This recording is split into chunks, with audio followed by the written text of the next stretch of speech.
Data Science Nigeria, as part of its commitment in advancing research and machine learning, hosted the 2018 Summit on Artificial Intelligence for Financial Inclusion. It was an opportunity to explore how AI can be utilized to drive an inclusive economy. It featured a panel session on understanding the financially excluded. Financial services is beyond banking, and I think that's one thing we all need to remember. So to a certain degree, we are all here still financially excluded.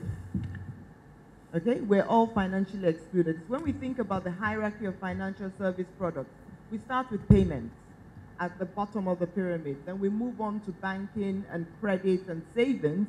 And then we also move on to investments as then also the long-term savings, which are pensions.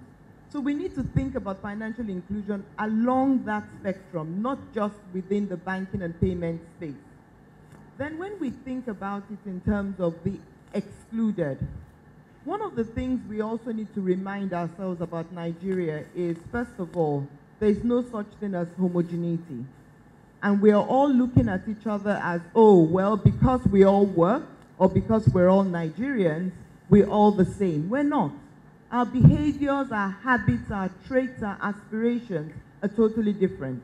And the whole idea of financial inclusion, of being able to convert from cash, is like, is it meeting my need? Is it solving my problem? My dream for financial inclusion is the day I can buy gala in traffic and not have to pay cash. Can you just give us your thoughts on the possibilities in terms of how we can crack this issue of lending, especially to the low-income bracket of Nigeria? When banks lend, the biggest concern, what we define as risk, is the certainty that the borrower will pay back. And that is largely predicted, on that decision is largely based on what we recognize as the capacity, the cash flow of the customer. Does he have a salary account? If it's a commercial customer, how much comes to his account day and night? Because the financially excluded do not have such data, it also means that because we do not have those kind of information about them, we don't lend to them. And what we discuss as conventional risk management is essentially the data that we know, the data that we can predict. And where we cannot predict or use a data, or don't have access to a data, what we likely do is what we say, we narrow the scope of our decision, which we call our risk appetite, our risk tolerance. What essentially means that where there's no data, we do not have appetite to take lending decisions in those places. So it means that where the poor do not have data, we largely exclude them from lending in conventional banking.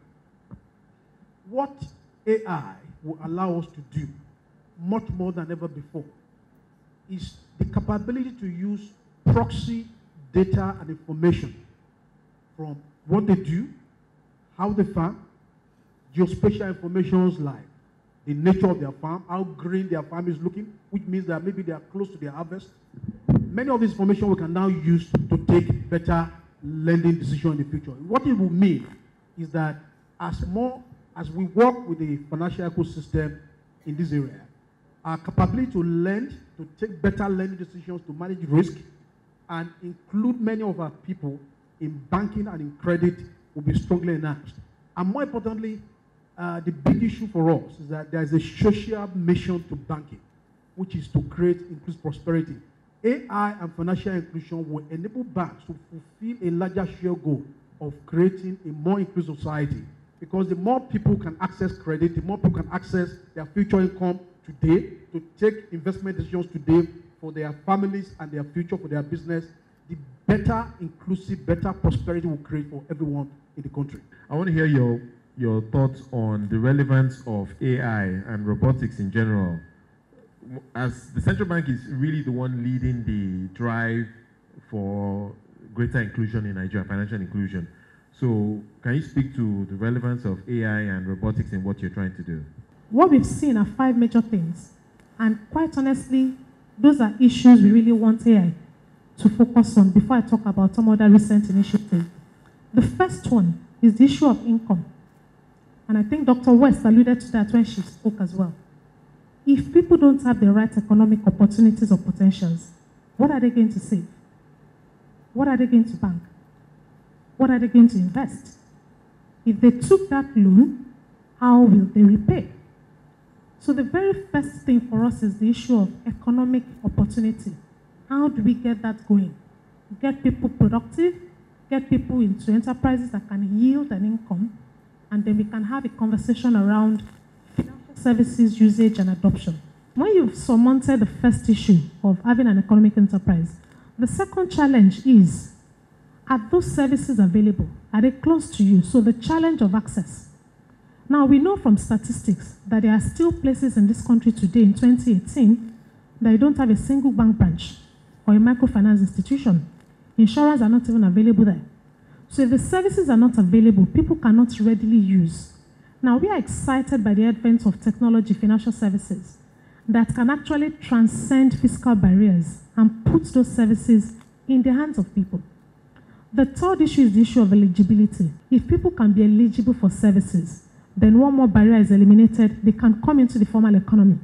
Because it's not that they are not transacting. And I think Mr. Shonubi said that at the beginning. They are transacting every day. People buy food, they commute, they pay for whatever services. Somehow they are doing those things. But the point is, when you look in the larger conversation, they are economically invincible. We don't know what is going on. They are not economic citizens in the larger picture. And finally, there are cultural issues, there are barrier issues around religion and all that. Now, putting that aside and coming to how we see the interplay with artificial intelligence and financial inclusion, our interest in the space is how we can use technology intelligently to solve this problem. I wanted to speak to this point about how best we can ensure a more collaborative approach in especially data sharing. Because at the end of the day, AI is all based on data. Your thoughts? For those of us in this room, let's come around to know we are in a dire situation. What goal did we set for ourselves for 2020 as a country? How come we're 40% shy and we don't think that's a crisis? So we need to know we're in crisis situation. And Yinka also gave us insight into the nature of who the guys are who are financially excluded. But those conversations are not happening enough because the segmentation, we can't have a one-size-fits-all approach to solving the problem. So we've got about 6 different categories. And the people in this room need to say, how do we address each of those categories? At the end of the day, we're talking about data. I don't even believe we don't have data. It's just that we're not working the data. Yeah. And that's the point, and that's where we come into the picture. And today, many of the people operating are working with the silo data. So Alat is trying to get its data, SMB is trying to get its data, the telcos are trying to get the data. But AI is able to help us leverage this huge asset we have to address the financial inclusion issue. Many times we think it's about banking. Inka said that earlier, it's not about banking. And so our own view, coming from a data-first strategy, because our business started on payroll before we go into payments, and now we can see how data can be leveraged in a collaborative way to ensure that people are really financially included.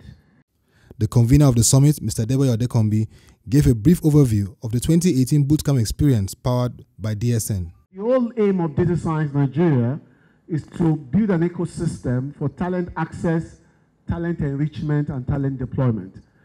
So raise their capacity, get them to be enriched with global best practices through mentorship and learning, and get them to be deployed in research, deployed in leading organization, or deployed as a tech startup. So it's an end-to-end mechanism that we have built. Mr. Odekombi speaks further on the mission of Data Science Nigeria and the hosting of the Artificial Intelligence Summit. The Artificial Intelligence Bootcamp came about based on the need to complement the traditional learning that these Nigerian students are having in school. We understand that there's some global topics or global knowledge are not available based on the current syllabus. So the only thing we can do is to work with global experts and create a tailor-made syllabus, that can allow most of these people to also learn and be at the same level as their colleagues anywhere in the world. So what we did was to start by creating like a competition. We created a study manual for 90 days. which they are meant to study. So after the 90 days of study, we did a quiz competition. So about over 10,000 students all over Nigeria, 95 schools participated. So from there, we did another what we call Kaggle competition, which is a way of understanding the ability to apply the knowledge. So from that, we selected the best 150 who were going to keep at the boot camp for 5 days, all expense paid. And for many of them, we have also given them travel grant to travel from wherever they are, so that there is no discrimination of any kind, irrespective of your background. If you are good, you will be tutored, you will be exposed to best experts. Like I'd mentioned, we have 10 leading global data scientists that we have flown in from USA, from South Africa, from United Kingdom, who will teach in the next 5 days, so that we're able to raise quality students in Nigeria who can use machine learning and artificial intelligence to solve Nigerian problems, create jobs for ourselves, and create solutions that can become businesses for today and tomorrow.